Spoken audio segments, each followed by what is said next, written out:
सबैजनालाई चाहिँ त्यो मेरो त्यस्तो त्यो गाह्रो टाइममा त्यसरी सबैजनाले त्यसरी मलाई बुझेर मेरो बच्चालाई माया गरेर चाहिँ त्यसरी साथ सहयोग गरिदिनु भयो, त्यसको लागि चाहिँ एकदम धेरै धेरै धन्यवाद। So hello everyone, welcome back to my after so long, धेरै पछि मैले यसरी भिडियो हाल्दैछु। आज चाहिँ केही स्पेसल पनि अनि केही कुराहरू, कति कुरा मेरो मनमा लागेको कुराहरू होइन, भन्नुपर्ने कुराहरू सेयर गर्न आएको हजुरहरू सामु।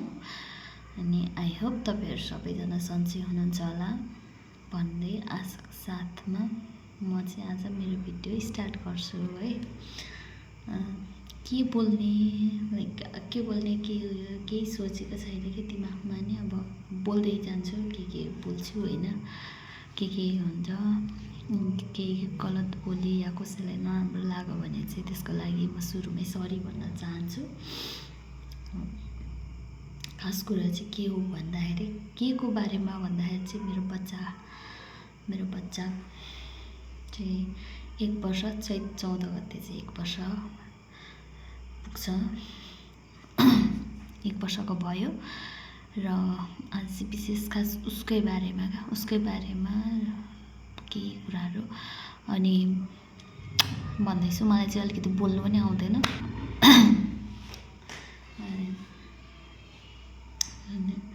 मेरो बच्चा चाहिँ प्रिटर्म बेबी हो, प्रिमेच्योर भएको बच्चाहरूलाई चाहिँ त्यो बचाउनु एकदम गाह्रो हुँदो रहेछ, एकदम धेरै नै गाह्रो। अनि 1 वर्षको बनाउनु पनि हामीलाई एकदम गाह्रो भयो क्या। अनि स्टिल अझै पनि उसको चाहिँ के हुन्छ, नर्मलै हुन्छ के हुन्छ केही थाहा छैन कि, किन उसको कम्तीमा त्यसलाई थाहा हुन, हामीलाई त्यो डक्टरहरूलाई थाहा हुनुको लागि 2 वर्षको पुग्नुपर्छ अरे क्या ऊ चाहिँ। अनि 2 वर्षको भएपछि चाहिँ भन्नु सक्नुहुन्छ अरे डक्टरहरूले। ठिक छ अहिले, तर त्यस्तै ठिकै छ अहिले त बच्चा नै। अनि मेरो बच्चा चाहिँ सुरुमा जन्मिने बित्तिकै चाहिँ हामीले भेन्टिलेटरमा राख्नु पर्यो है। अनि भेन्टिलेटरमा, अनि त्यस पछाडि भेन्टिलेटर, आइसियु है। अनि 1 वर्षको पुग्दासम्ममा मेरो बच्चालाई चाहिँ 6 चोटि चाहिँ हस्पिटल एडमिट गराएँ मलाई क्या, 6 चोटि। अनि 6 चोटि 5 टाइम्स चाहिँ 5 चोटि चाहिँ सायद हामीले आइसियुमै है, सुरुको त भेन्टिलेटरमा पनि राख्यौँ, अनि भेन्टिलेटरमा, आइसियुमा है। अनि त्यस पछाडिको योहरू चाहिँ जाँदाखेरि चाहिँ भेन्टिलेटरमा नराखेर आइसियुमा राखिहाल्नु पर्ने क्या। अब बच्चा चाहिँ अलिकति के भयो कि आइसियुमा एनआइसियुमा राखिहाल्नु पर्थ्यो। अनि जस्तै यो चोटि जस्तै लास्ट टाइम जाँदाखेरि चाहिँ वार्डमै राख्यो। ठिक छ अहिले, हो ठिक छ, एकदम राम्रो छ अहिले चाहिँ, राम्रै छ भन्नुपर्छ अब अहिलेको उसको त्यो उयोहरू हेरेर चाहिँ। र विशेष के भन्दाखेरि चाहिँ यो हस्पिटल राख्नु त्यति सजिलो छैन, किन भन्दाखेरि सबै कुराहरू चाहिँ पैसाले गर्छ नि त, जे गर्छ पैसाले गर्छ है। अनि मेरो छोरा चाहिँ यत्रो यो सम्झिँदाखेरि चाहिँ एकदम भाग्यमानी नै छ जस्तो लाग्छ कि, किनभने यति धेरै त्यो भएपछि माया है, आफन्तहरूबाट माया, ब्लेसिङ्सहरू कति धेरै क्या, साथ सपोर्ट उसको लागि भनेर होइन। अनि म चाहिँ त्यसको लागि एकदम धेरै थ्याङ्कफुल छु। मेरो आफन्त प्रति पनि एकदम धेरै नै थ्याङ्कफुल छु। अनि मलाई मेरो बच्चा चाहिँ फर्स्टमा त अब उसको त्यो केही कुराहरू चाहिँ कस्तो भने भित्री कुराहरू चाहिँ मजाले नबनिएको भएर गाह्रै भयो। अनि सेकेन्ड टाइम राख्दाखेरि चाहिँ गाह्रो भएको थियो, फर्स्ट चोटि राख्दा पनि भेन्टिलेटरमा राखेको। अनि त्यति, अनि त्योभन्दा नि गाह्रो चाहिँ सेकेन्ड टाइममा भयो क्या। सेकेन्ड टाइममा चाहिँ के भयो भने हामीले घर लिएर आयौँ बच्चा है, 22 दिन हस्पिटल राखेर चाहिँ घर लिएर आयौँ मेरो बच्चालाई। अनि लिएर आएपछि चाहिँ उसले दिशा गरेन क्या, दिशा नगरेको भएर चाहिँ अब फर्स्ट पहिलो बच्चा हो नि त, अनि त्यसले गर्दाखेरि उसको बाबालाई पनि त्यस्तो केही आइडिया भएन है, मलाई पनि त्यस्तो धेरै केही अब थाहा छैन किन पहिला अगाडि बच्चाहरू त्यसरी अब हेरिएको थिएन होइन कसैको। अनि परिवारमा बच्चाहरू भए पनि कस्तो होइन आफ्नो जस्तो तरिकाले उयो भएन नि त उनीहरूसँग भए पनि। अनि कस्तो त्यही माथि हाम्रो चाहिँ प्री मेच्योर भएको कारणले गर्दाखेरि चाहिँ उसको सानो कुराहरूदेखि नै प्यानिक हुन्थ्यौँ कि अब हामी चाहिँ आत्तिने त्यस्तो हुन्थ्यो। अनि उसले टोइलेट गरेन क्या, मेन समस्या चाहिँ टोइलेट गरेन भनेर हामीले चाहिँ उसलाई जुन पहिला देखाएको थियो हस्पिटल त्यसमा लानुपर्ने त्यो चाहिँ हाम्रो गल्ती भएको थियो। त्यो हस्पिटल चाहिँ हामीले लगेनौँ। अनि चाहिँ सेकेन्ड टाइम चाहिँ अनि त्यो त्यस्तो दिशा गरेन भनेर अनि हामीले त्यहाँ तमक्कै एउटा हस्पिटलमा लग्यौँ। त्यो पनि ठुलो बाल अस्पताल हो है। अनि त्यहाँ लगेपछि चाहिँ उसको सास चाहिँ एकदम उयो जति फेर्नु पर्ने त्यति फेरेको छैन, उसलाई एनआइसीमा राखिहाल्नुपर्छ भनेर चाहिँ। अनि एनआइसीमा किन हामी त आत्तियौँ नि त अब किन भन्दाखेरि अब पुरानै हस्पिटल लाँदा नि कस्तो हुन्छ भने जाँदा केही हुने हो कि भन्ने डरले चाहिँ हामीले त्यही हस्पिटलमा चाहिँ राख्यौँ एडमिट यदि त्यो हस्पिटलमा राम्रो भयो भने त हामीलाई नजिक पनि भयो, घरदेखि नजिक पनि भयो हस्पिटल भनेर त सोच्यौँ। अनि एडमिट गरायौँ, हाम्रो नानी चाहिँ एडमिट गरायौँ त्यहाँनिर। अनि एडमिट गराएपछि चाहिँ के भयो भने झन् साह्रो हुँदै गयो क्या हाम्रो बच्चा चाहिँ त्यहाँनिर चाहिँ झन् साह्रो। अनि झन् साह्रो हुँदै गयो। अनि बच्चालाई चाहिँ एमआरआईहरू गराउनुपर्छ भन्ने खालको कुराहरू आयो। घरि ढाडको पानी निकाल्नुपर्छ के भन्नु थाल्यो है। अनि हाम्रो बच्चा त दिशा मात्र नगरेको अरू सबै राम्रो भएको बच्चा है। अनि त्यस पछाडि चाहिँ यसरी हुँदैन भनेर चाहिँ हामीलाई चाहिँ डर भयो क्या, झन् बिग्रिँदै गइरहेको छ बच्चाको अवस्था भनेर चाहिँ डर भयो। अनि त्यस पछाडि उसको नानीको बाबाले चाहिँ होइन यहाँ राख्नु पहिलाकोमै लैजाउँ भन्ने खालको भएर चाहिँ त्यस पछाडि त्यहाँ हस्पिटलबाट चाहिँ हामीले निकालेर पुरानै हस्पिटलमा लग्यौँ। अनि लाँदाखेरि त्यो हस्पिटलदेखि निकाल्दाखेरि त्यो मेरो बच्चा लिटरली यस्तो साह्रो भइसक्यो थियो, यति धेरै साह्रो है। अनि यति साह्रो भएको थियो कि लाइक कस्तो डेन्जरै उसको त्यो क्रिटिकल एकदम धेरै क्रिटिकल अवस्थामा पुऱ्याइसकेको रहेछ त्यो हस्पिटलले चाहिँ हाम्रो बच्चा चाहिँ। अनि त्यसो चाहिँ हामीले पुरानो हस्पिटलमा उसलाई जहाँ देखाएको थियो त्यहीँ लग्यौँ। अनि हो त्यतिखेर चाहिँ हाम्रो बच्चा चाहिँ एकदम गाह्रो भयो क्या, त्यहाँ के राम्रो बनाएर लगेको हस्पिटल बच्चा त होइन। अनि त्यो हस्पिटलले चाहिँ मेरो बच्चालाई पुरै उयो नै बिगारिदिइसकेको थियो क्या हाम्रो बच्चा चाहिँ। अनि त्यस पछाडि डक्टरहरूले ठिक छ नआत्तिनु यता भनेर एडमिट गराउनु भयो, एनआइसीमा राख्नुभयो हाम्रो बच्चा है। अनि अब सुधार आउँछ कि भन्नु है, झन् दिनदिनै त्यहाँ उयो है अलिकति झन् उसको क्रिटिकल हुँदै गयो क्या केस चाहिँ उसको एकदम धेरै क्रिटिकल हुँदै गयो। उसलाई त्यो सिजरको औषधि खान्थ्यो हाम्रो बच्चाले चाहिँ, डक्टरहरूले नछुटाउनु भन्नुभएको थियो। अनि त्यो दबाई चाहिँ उताको हस्पिटलले चाहिँ छुट्याइदिएछ क्या। 2 दिन छुट्याउँदाखेरि चाहिँ उसलाई धेरै पटक चाहिँ सिजर आयो। अनि सिजर आएको कारणले गर्दाखेरि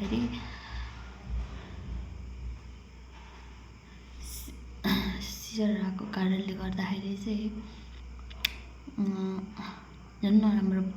अनि त्यो झन् साह्रो उसलाई त झन् त्यो दिमागमा असर परेर चाहिँ झन् धेरै गाह्रो भएको क्या बच्चालाई चाहिँ। अनि दिमागमा असर परेको कारणले सिजर आएर चाहिँ झन् गाह्रो भयो। अनि त्यो सिजर पनि यति धेरैचोटि आएछ कि त्यहाँ 3-4 चोटि आएछ कि एक रातमै क्या।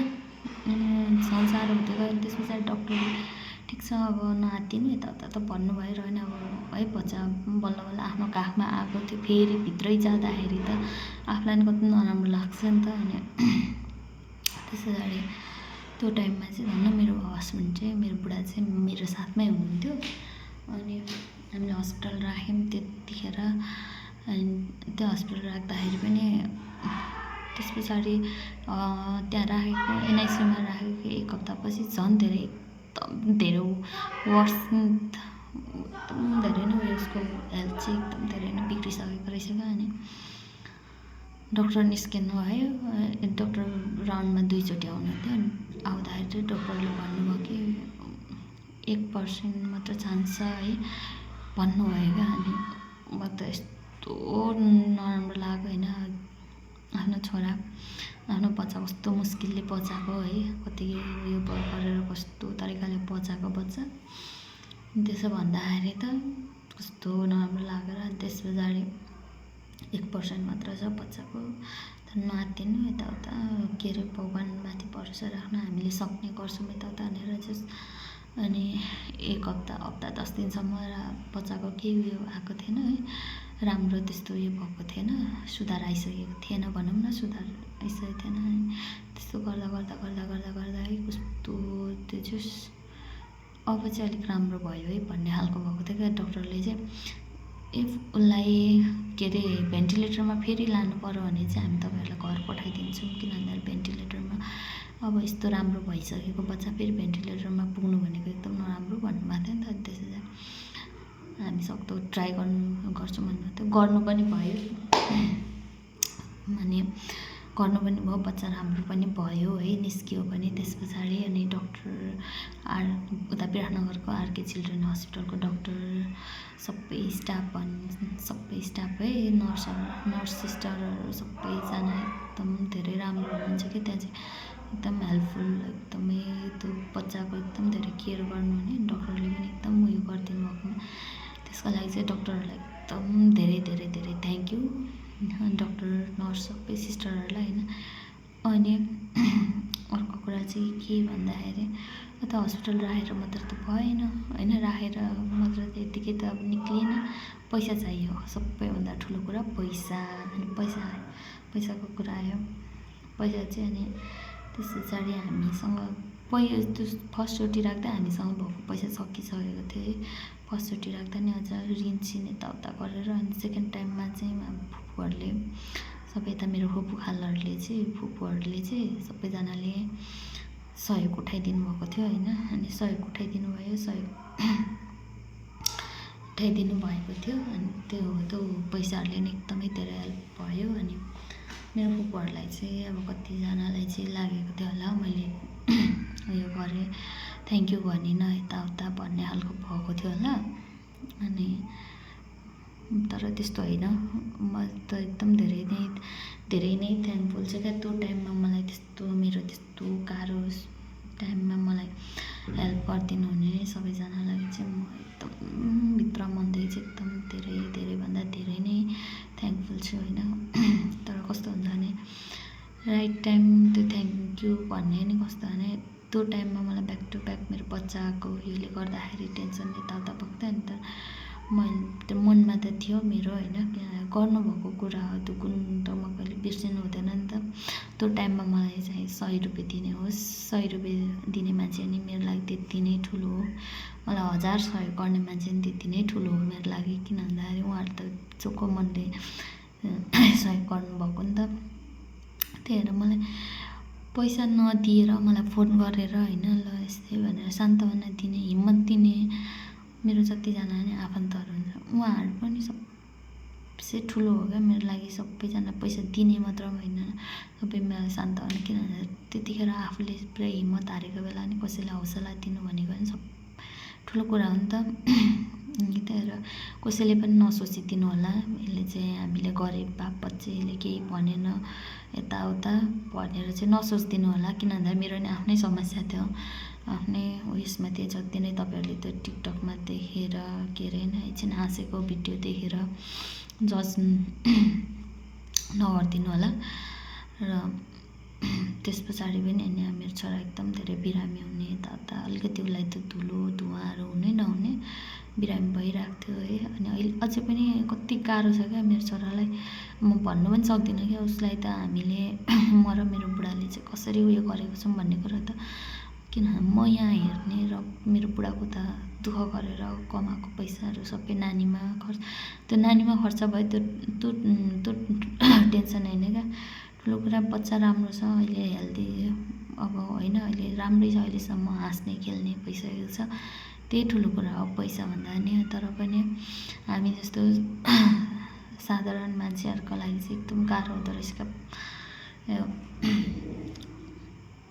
कस्तो त्यो कुरा गर्दाखेरि कस्तो हुन्छ अनि र पनि जस कति दुःख गरेर होइन मेरो बुढाले उसको क्षमता भन्दा पनि धेरै नै गरिरहनु भएको छ क्या मेरो बुढाले चाहिँ गरिराख्नु भएको छ अझै पनि है अनि त्यही हो, त्यस्तै हो। अनि म त के बोलेँ के बोलिनँ होइन। मलाई थाहा भएन, मलाई कस्तो उयो बोल्नु पनि आइरहेको छ होइन। अनि त्यही हो, अहिले ठिक छ मेरो बच्चा। अहिले चाहिँ एकदम खेल्ने हाँस्ने, उसको जति त्यो के भन्छ त्यो एज अनुसारले जति उयो उसमा त्यो उयोहरू आउनुपर्ने इम्प्रुभमेन्टहरू त्यो चाहिँ नहुँदो रहेछ। अलिकति टाइम लाग्दो रहेछ। जति नर्मल बच्चा र प्रिटर्म बच्चाहरू चाहिँ धेरै नै फरक हुँदो रहेछ क्या। हरेक कुराहरू अलिकति ढिलै हुने उसको त्यस्तो हुँदो रहेछ क्या। अनि त्यही हो सबसे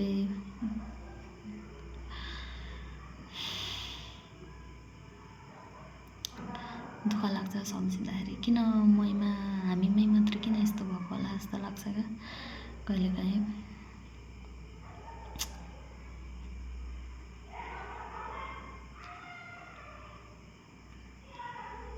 त्यही हो।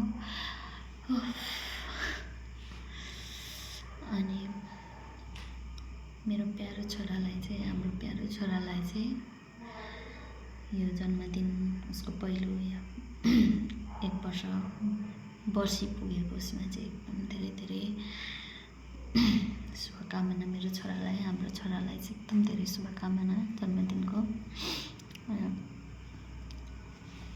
यस्तो लाग्छ कि उसको त जति पनि उसलाई जति दुःख पीडाहरू हुन्छ सबै आफूमा आओस् जस्तो हुँदो रहेछ क्या एउटा आमा भइसकेपछि। तर भनेको जस्तो त कहाँ सजिलो हुन्छ र होइन। के गर्नु अब उसलाई नै कति धेरै पीडा, कति धेरै दुखाइ। अब हस्पिटल राख्दा ओर्दा है उसलाई कति धेरै अब दुखाइ हुँदाखेरि अब त हामीले बुझ्नु सकिँदैन कि कहाँ के दुखेको छ भनेर केही थाहा पाइँदैन। किन अब बोल्नु सक्दैन नि त, थाहा हुँदैन।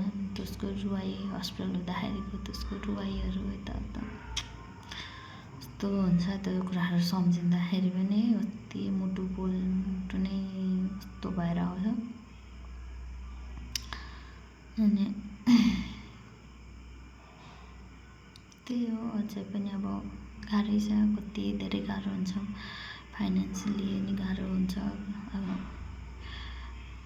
हरेक कुराहरूले गाह्रो हुन्छ। छोरा राम्रै उयो गरौँ, राम्रो होस् भन्ने जस्तो सोचिन्छ। तर के गर्नु, सोचेको आफूले सोचेको भनेको जस्तो हुँदैन नि त। त्यही भएर मेरो छोरालाई चाहिँ सबैजनाले अझै धेरै माया अनि ब्लेसिङ्स दिनु होला उसलाई चाहिँ। त्यही हो, सबैको ब्लेसिङ्स कति धेरै स्ट्रङ हुँदो रहेछ भन्ने कुरा चाहिँ मैले जब मेरो बच्चा उयो त्यतिखेर थाहा पाएको। अनि त्यही हो, कसैले पनि मन दुखाइ नगरिदिनु होला। सहयोग गरे बापत पनि केहीले त उयो नै गरेन यताउता भनेर मन नदुखाइदिनु होला। मेरो नि आफ्नो ठाउँमा आफ्नो उयो छ, समस्या छ। जति त देखेको जस्तो सजिलो छैन।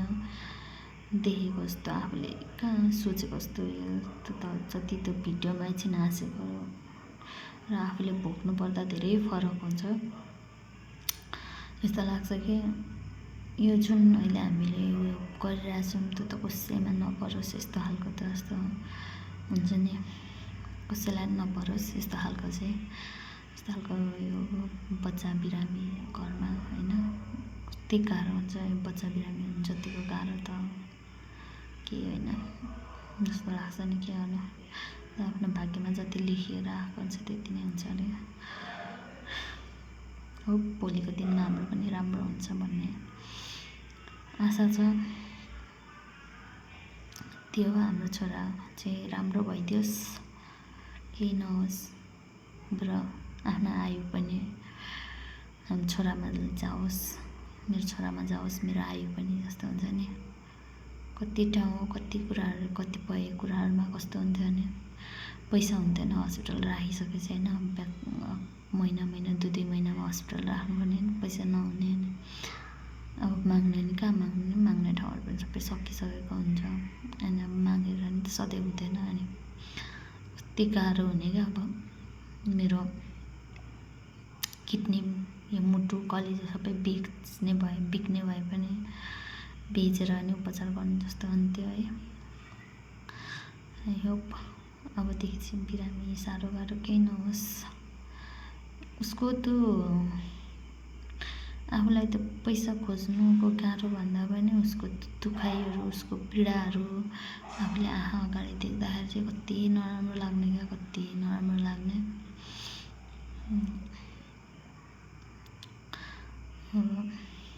त्यही हो।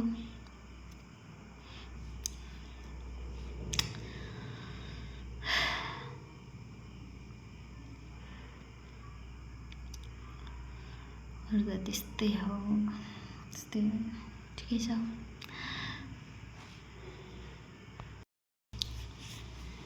मैले अर्को कुरा चाहिँ के भने विशेष कुरा चाहिँ के हो भन्दाखेरि अनि मैले मेन्सन गरेर चाहिँ कसैलाई पनि मैले थ्याङ्क यू नाम मेन्सन गरेर चाहिँ थ्याङ्क यू भन्न सकिनँ, किन भन्दाखेरि मलाई सबैजनाको नामहरू थाहा छैन, कसले कति कति उयो गर्नुभएको भनेर चाहिँ मलाई थाहा छैन।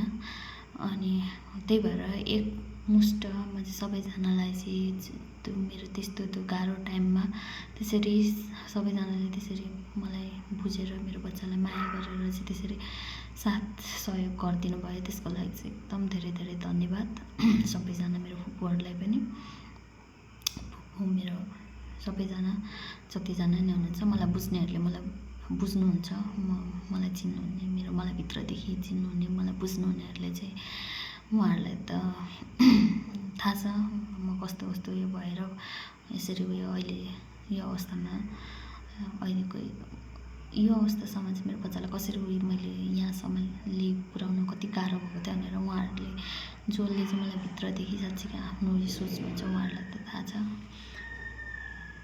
र त्यही हो, त्यही भएर सबैजनालाई चाहिँ मैले एकदम धेरै धेरै धेरै धन्यवाद भन्न चाहेँ। त्यो धन्यवादले मात्र पुग्दैन क्या, तपाईँहरूले जुन सहयोग गर्नुभएको छ मलाई, जुन त्यो टाइममा साथ दिनुभएको छ त्यो चाहिँ धन्यवादले मात्र पुग्दैन। र मलाई अब त्यो मेसेज पर्सनल्ली मेसेज पठाउनुको लागि मलाई कसले के कति भन्ने पनि थाहा छैन, किन भन्दाखेरि आफ्नै टेन्सन हुन्छ आफूलाई पनि होइन। अनि तर सबैजनाले चाहिँ गरिदिनु भएकोमा चाहिँ एकदम धेरै धेरै धन्यवाद। र आज यति भन्दै चाहिँ होइन, इफ केही अब लागिहाल्यो भने मनमा फेरि केही सेयर गर्नु मन लाग्यो भने फेरि म यसरी नै तपाईँहरूलाई सोसियल मिडिया मार्फत, अहिले त अब सोसियल मिडियाको जमाना छ है, मार्फत चाहिँ म सबैजनालाई फेरि मेरो मनको कुरा राख्छु भन्दै चाहिँ मलाई भन्दै यति भन्दै म चाहिँ बिदा हुन चाहेँ। म चाहिँ मेरो बच्चा अहिले सानो भएको कारणले गर्दा चाहिँ ढुक्कै भिडियोहरू पनि बनाइराख्नु भ्याउँदिनँ क्या, सानो नानी छ, त्यसले गर्दाखेरि भन्नुपर्ने कुराहरू त कति धेरै छ, भन्दै गरौँला होइन। अहिले चाहिँ अब फिलहाललाई चाहिँ यति नै। र मेरो बच्चा चाहिँ उठो र अहिले बाई बाई।